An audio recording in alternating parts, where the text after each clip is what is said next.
All right, Amy, girl, thank you for coming down and talking with me today and being a guest on Beyond the Script. We are so happy to have you. Thank you. Thank you for having me. All right, so we're going to just jump in. All right, You ready? let's go. Okay, so what in your history, your personal experience, professional experience, has prepared you to break barriers as the first female and person of color to lead the ADM board? I would say both personal and professional. Personally, just having strong women in my life and leading as an example and continuously pushing me to be great, despite trials and tribulations. Just having that support and assurance that everywhere I am supposed to be there. Okay, now. And I am worthy of being there. But then also, professional folks who've invested in me and maybe seen things in me that I couldn't even see for myself. For many times, I've just been an achiever. I've worked hard, and whatever comes to me comes to me.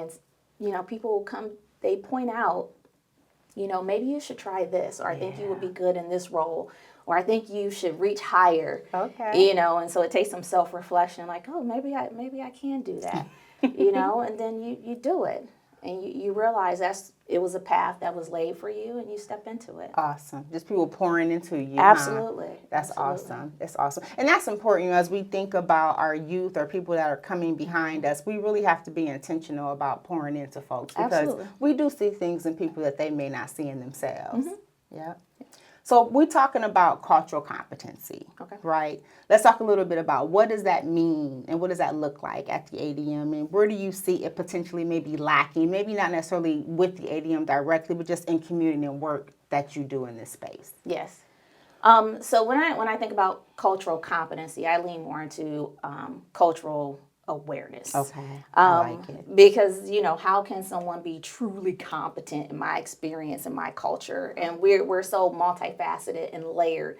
I can appreciate just having the awareness to lean into that and giving people grace to understand when they don't. Right. So in terms of my work, I think the biggest thing that we've leaned into is having representation, within the services that we provide. And that comes from a workforce perspective. So we're doing a lot of work in trying to recruit and being intentional in recruiting, different walks of life. Because when people are struggling with mental health and addiction, they want to see people that they can resonate with and can relate to their experience. So we lean in a lot to our peer support and working with our folks with lived experience. So it's multifaceted when you're talking about cultural competence because it's layered. It's not just, I think people try to pigeonhole it, that it's about race. It's about these different things. And it's so much more than that.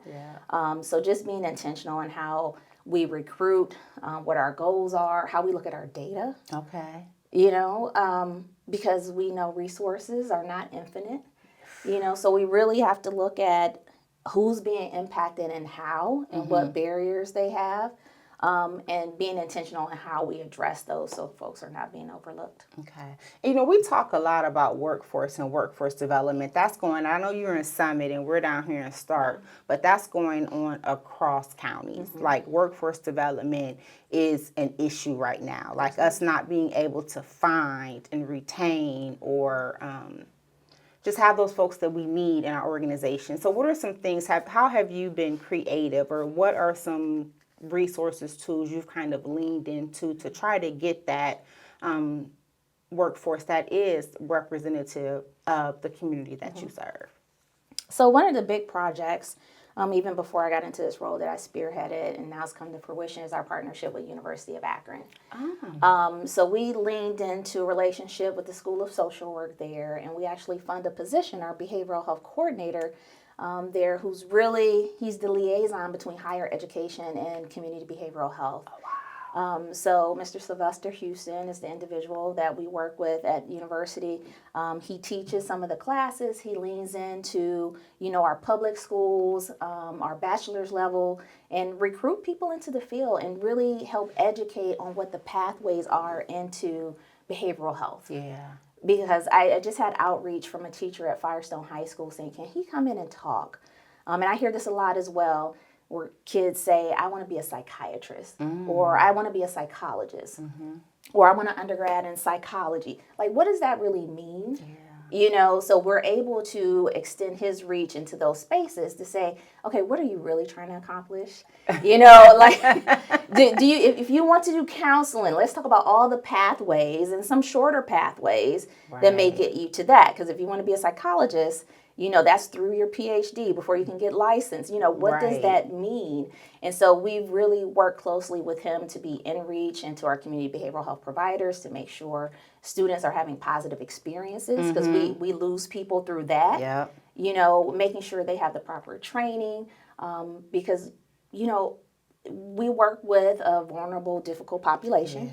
In instances, and if you don't have the right tools and skills, you will burn out. You will burn out, you will feel defeated.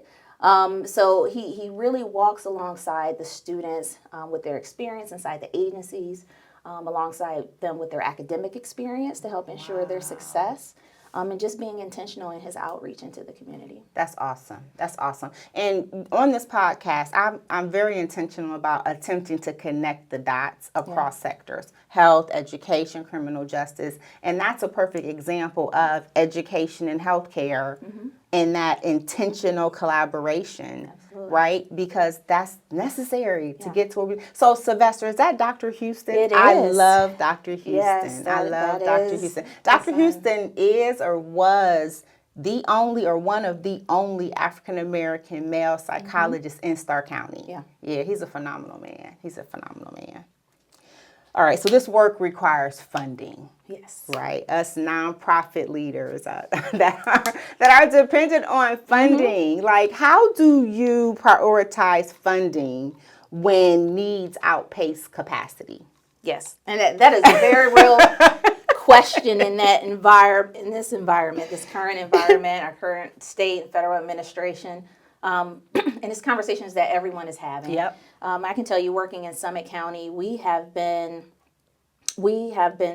blessed, at the support of the community, in recognizing the needs of mental health and addiction services. We've had a long-standing levy in our community, so our levy makes up about over 75% of our funding at this time, and that number has been growing. It was more diversified revenue in the past, with federal and state funding, but as that has decreased, we've become more and more dependent on levy. But we're one of 50 boards across this state, and everyone is having the same conversation, because no matter how many resources you have as other supports, federal resources, Medicaid, things like that fall away, more people are going to be in need. We can't match the federal government. Let's just be realistic. And in a time when our local taxpayers are feeling the burden of that, how much can you really ask for? So we're working to be most efficient and diligent in how we direct the funds. I talked about how we use our data to see who is being impacted, when and where, and make sure we're targeting those things. But one of the exercises we're going through as an organization for our system is budgeting ethics. Okay, talk to me about that. So we're working with a consultant, Dr. Michael Gillette, and he's an ethicist. Who has some experience working with our field, but also as an elected official and working in public government. So part of this looks at, what funding you have, what are the essential, the mandated, you kind of tier the services, your mandated services, your essential services, your priorities as identified by your board, your priorities as identified by the community. And, it makes it a transparent process for those that you fund, and it makes it more objective. So people know exactly what the expectations are. They know what the outcomes and deliverables are. And you speak to that, and that's how you fund. I mean, it's kind of stark. One of his, he gives examples because he worked with a lot of healthcare institutions during COVID. And so he spoke of literally needing to make decisions about who gets, breathing devices, during, so it was literally die today, die tomorrow, die next week, and while, some of our situations are that grave. But most not. But, dealing with mental health and addiction, it can be. Absolutely. It absolutely can be. So we're going through this process now looking at what all do we fund? And if all other things fall away, how do we determine what needs to be in place for the better of Summit County and the residents of Summit County. So we're using the public dollars effectively. Wow. There's a couple things I want you to unpack. So you talked about the levy. Yes. So for folks that are listening that may not understand like what the levy is, how you go about that levy. So just talk to us a little bit about the levy itself. Okay. So as I mentioned, we're one of 50 boards in the state. Okay. I think 40 of those boards have levies that help fund services. So you can imagine, some of our smaller communities who don't have levies, obviously don't have as diverse resources as we have in Summit County. But our levy is voted on every 6 years. So in Summit County, we have individual levies for our DD board, children's services, and alcohol, drug addiction, and mental health. Okay. So we have 3 of our big social service levies. We all run on 6-year cycles. They are property tax levies.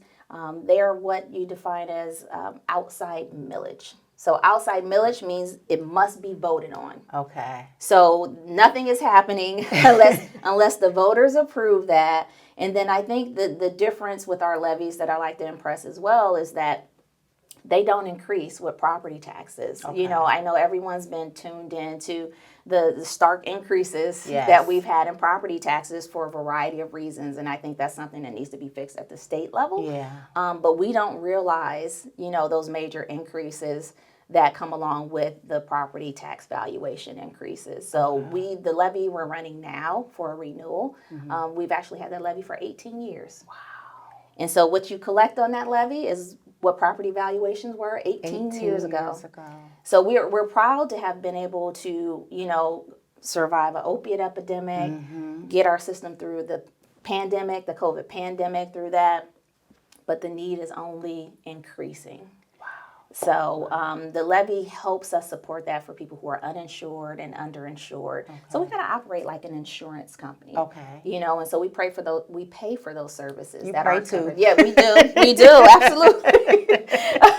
But we pay for those services that aren't otherwise covered by insurance. Either people don't have insurance or the deductibles are too high for them to access the services. Okay. Or you have things like prevention for mental illness and addiction that insurance doesn't cover. Right. Or housing. Right. We stand in the space of housing as well. So we look at the whole continuum of care. Okay. And those wraparound services that protect that treatment investment. It's a lot of resources that go into residential treatment and the treatment services. But what do you have on both ends to either, delay the onset or to sustain somebody in recovery? Okay.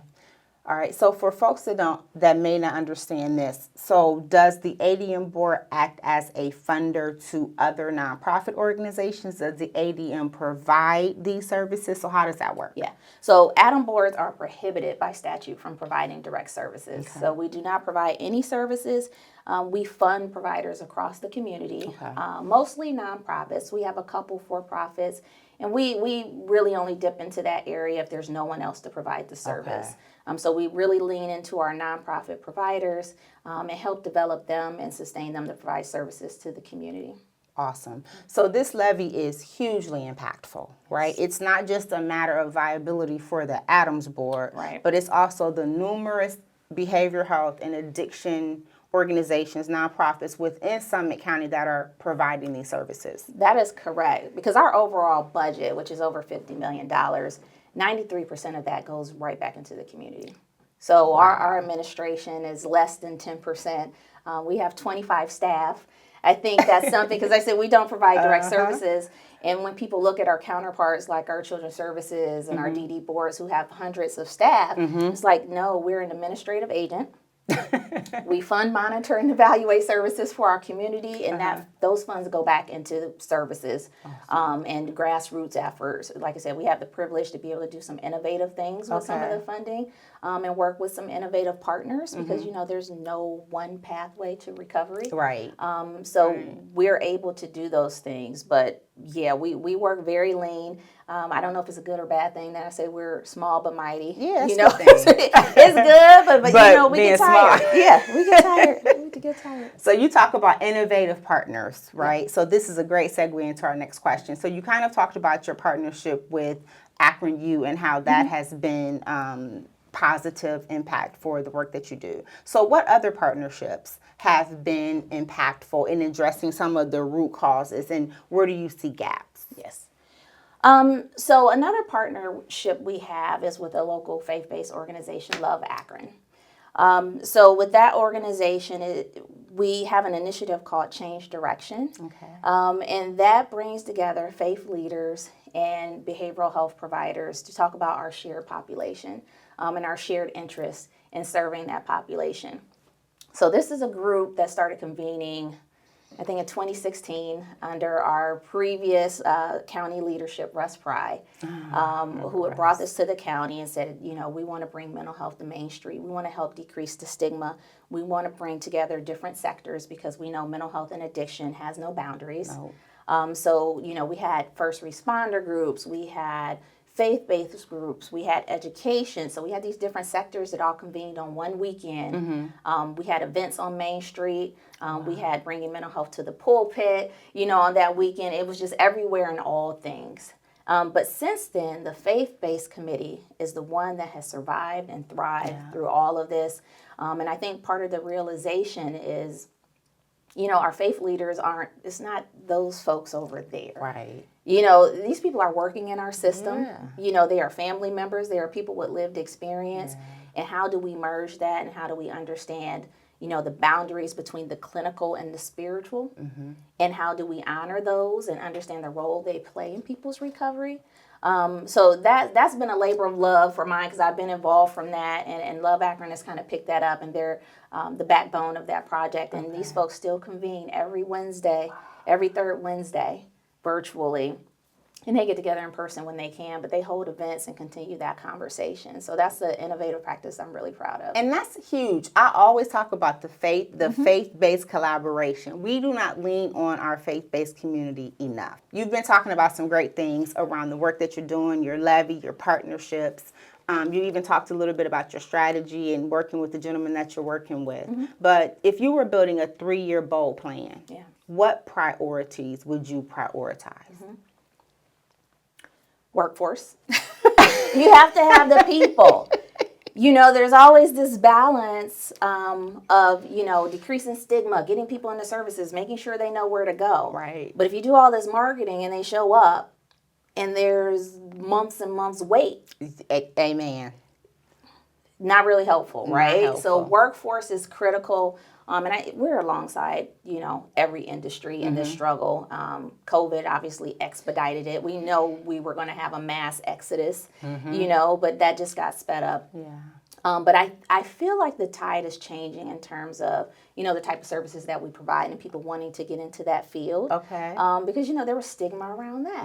Yeah. It's like social work. Am I going to have to work for children's services and take kids? And then, that's one facet of what you can do in that field. Yeah. There's a clinical aspect. There's an administrative aspect. And it's still a business. Yeah. So it's not just, we still need accountants, we still need IT, we still need all these. So just building awareness about the career pathway and making sure, like I said, we have representation, but we have enough people to meet the need. Yeah. And we have access in different avenues for people to access the services.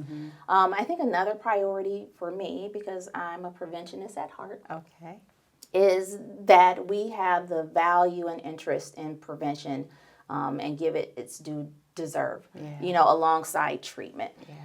We will not be able to treat ourselves out of the ails of this community. People who reach that level where they need treatment, we absolutely have to have that available and support them beyond that. But how do we go upstream and catch the folks before they're falling? And so I think that's an imperative place that we need to focus some attention, and specifically working with our youth. That is our future. And the resiliency of that population, the emotional resiliency, the physical resiliency, is critical. People talk about the adverse childhood experiences, that contribute to all of these health factors in these long-term. And so we're really trying to look at how the pieces or the positive childhood experiences, how do we counter that? First of all, how do we try to limit the adverse experiences? But there is a counter to that. When you may not be in control of what they've experienced, how do we balance that so we can have a healthy community going forward. Man, Because we're not going to be here forever. Nope. So what's coming up behind us and what's our responsibility towards that? I love it. I love it. That's great stuff, right? Because especially that workforce development piece. We have to, and that's a recurring thing in like everyone that I've sat down and talked with over the course of doing this podcast is workforce development. That's a huge gap. And I love the way you connect it back to education, to the school system. Absolutely. Because earlier you talked about, trying to expose kids to the various career paths. Like I think about me, I would definitely today be sitting before you a psychiatrist had I known that was an option, right? Because we heard about psychology, right? And I took some psychology classes, but then I was like, well, what am I going to do with this? Right? I didn't understand, but when I got into healthcare and started realizing the need and the way healthcare works and that gap and that stigma that is associated with mental, if someone would have talked to 5th, 6th, 7th, 8th grade Latrice, I would be a psychiatrist. Absolutely, hands down. So we have to let these babies know that these career paths exist. Yeah, and it's not cheap. You get on these pathways, and parents are like, "No, you can't pivot now. Like I paid this money, to get you this far. You're 2 years in, right. and we're expecting our kids younger and younger to know what they want to do. So when are we having these conversations? And understanding what they truly want to accomplish. Like, it's like, I want to help people, I want to mentor, I want to take psychology at undergrad. It's like, you can't do nothing with that. Yeah. Like, okay, let's get to the brass tacks of what you're really trying to do. What are you trying to do? But another partnership we had was with Akron Public Schools, because they have the college and career academies. And this is something I'm trying to reinvigorate because it was going gangbusters during COVID, because we could do things virtually. I was pulling on expertise from across the state. To give students access to a prevention credential. So I was actually able to get the prevention credential recognized by Ohio Department of Education as a recognized industry credential for all schools across Ohio. That's huge. And so we were bringing in trainers to deliver the content virtually to the students, and this was during COVID, and we're trying to get it embedded back in the schools now, but part of the conversation, I saw it as twofold because, it was a career pathway, but it was also an opportunity to introduce kids to the field, but also educate them and build those resiliency and protective factors, at the same time. So folks were kind of struggling because there's a difference of being part of a prevention program and then being trained on a career pathway. Because luckily, the pathway we connected with was one of our urban center schools. Obviously, it's Akron Public Schools, but Bookdale High School was the school where we landed. And I'm like, this is perfect. And I'm talking about, creating pathways and diversity and, recruiting people into the field, and then working with a population, an at-risk population, as it was mentioned, like, well, can they participate? We have students that use marijuana, So, is this a drug-free? And I'm like, they're not in the prevention program. Like that may be a tenet of some prevention programming. Right. This is a career pathway, and maybe participating and learning the professionalism of the field will guide their actions a different way. So this is not an abstinence-based, workforce program. But it's a question that came up. And it's like, no, I don't care what they're doing. Right. Investing this time in education and skills in them at this point could change the trajectory of what's going. So just being aware of those exclusionary factors that may come up for folks and really seeing the opportunity for our youth. So that was just another example of trying to be innovative and creative of how we get people into the field and talk about mental health and addiction in a different way. And I was really proud of that school leadership because they were intentional. They knew their audience, they knew their population, they knew what topics they wanted to have covered, the representation and the trainers that they wanted to have. And you have to listen. You have to listen. Whether I'm working with my faith-based community, the education community, I always have to look to have folks with lived experience alongside me because that looks different. I'm not going to go in and talk to educators. I'm not an educator. I'm not going to go in and talk to the hospital and talk to. I'm not a doctor. Right. There's spaces, so you have to have the right people alongside you that speaks the language. Yeah. Ushers you into that door to have the bigger impact. Yeah. So back to the levy, right? Because 95%, this is huge, right? So how do you communicate the impact of levy dollars and ensure that they're advancing that equity and justice that we're shooting for? Again, I lean back into the lived experience and folks. I was just communicating with one of our townships before I came in today. And anywhere I show up, I look at my board, I look at my staff, I look at my system. I don't live in that community, so who's coming with me? I mean, like, who better to hear from, than someone of that community? If we're trying to garner support, you have to put a face to it. Absolutely. People need to be able to see themselves or their family or their friends. I just did a presentation last night at Akron Urban League for their candidates night. Okay. And the number of hands that go up in the room is like, who's impacted? Either personally or tangentially. Who has a family member or a loved one or a friend? Yeah. Like, everyone has a story, and I'm always happy to see when the hands go up because there's not that shame. Absolutely. But I always say one thing positive that came out of the opiate epidemic is it broke down some of those barriers and those stigmas. It had no socioeconomic status. It didn't matter where you lived, or what you looked like. So everyone had a stake in it. Yeah. So I think when we're talking about those aspects, because we work a lot with our first responders too, which puts us, it's interesting, being the head of this organization because I represent everyone. I sit here authentically as myself. Yeah. I represent an entire county. And so when we have divergences, within our community and certain populations and then our law enforcement in different spaces, like, how do we stand in that space to support everyone? Yeah. So part of the role that we play is we help train first responders, in understanding, recognizing, identifying when people are in distress. Man. So we host 4 CIT or crisis intervention team trainings per year to help curb some of that interaction. No one wants a negative outcome. No.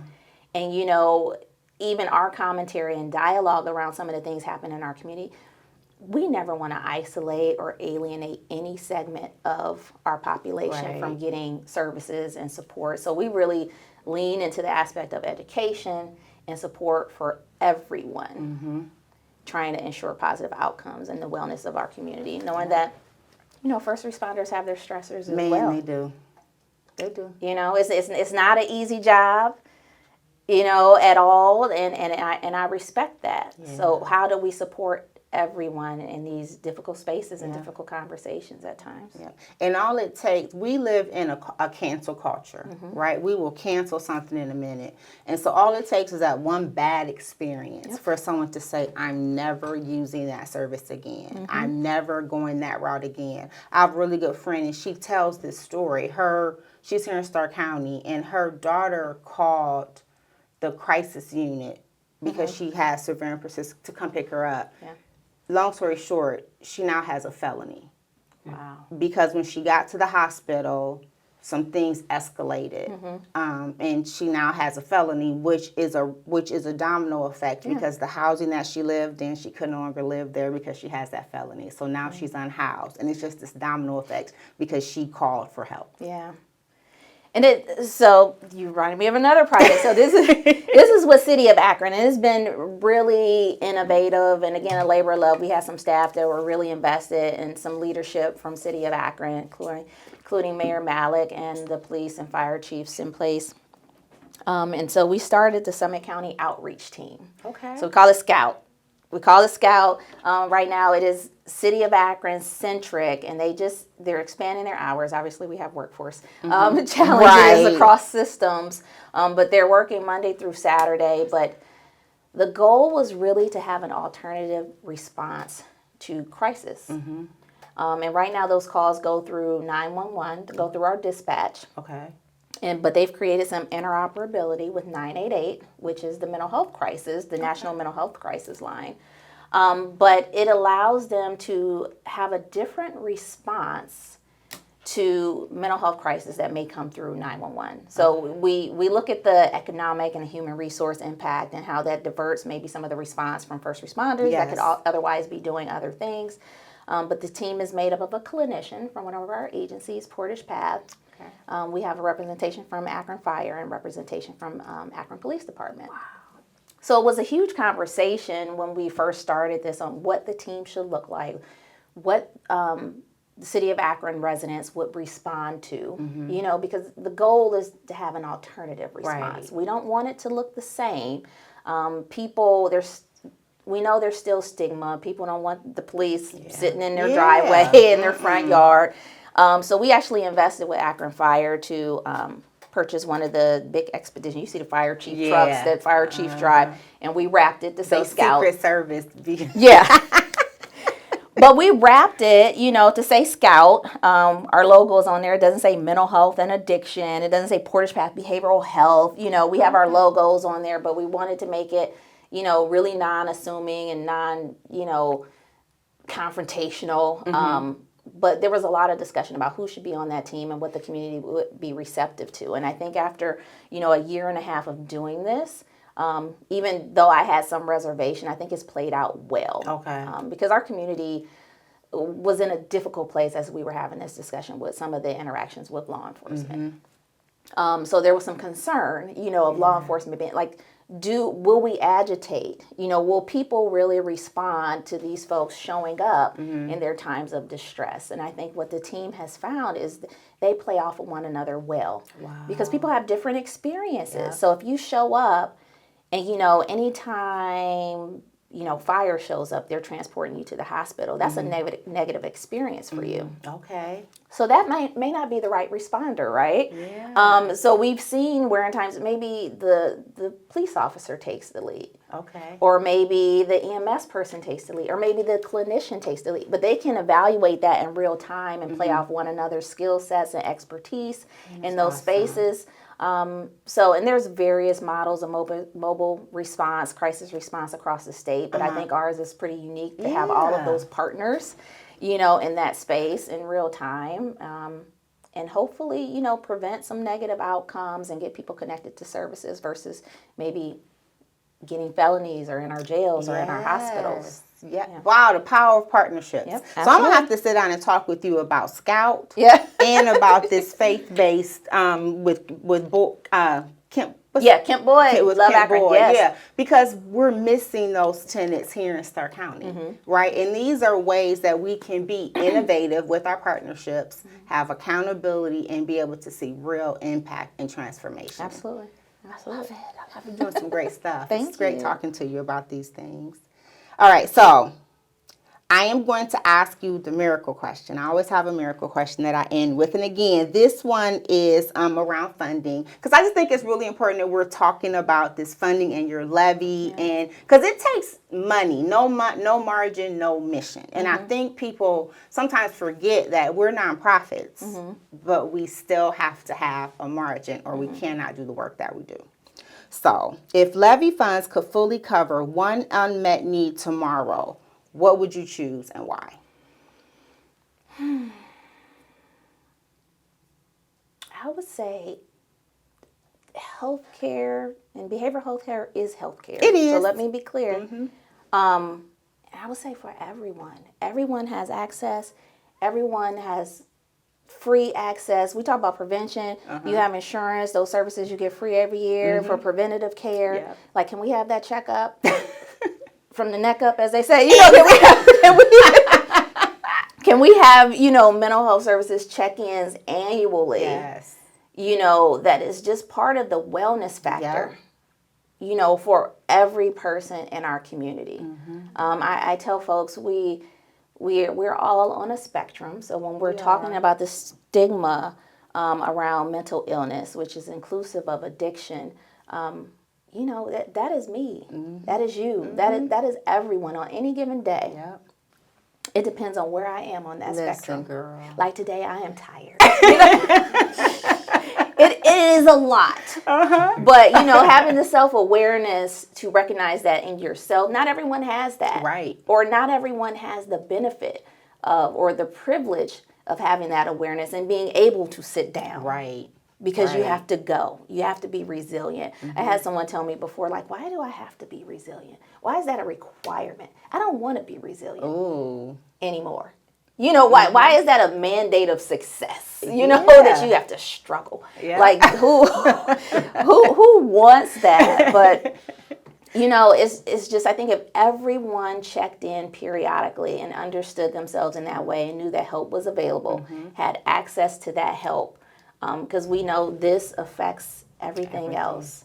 And at times, things that go wrong here affects this.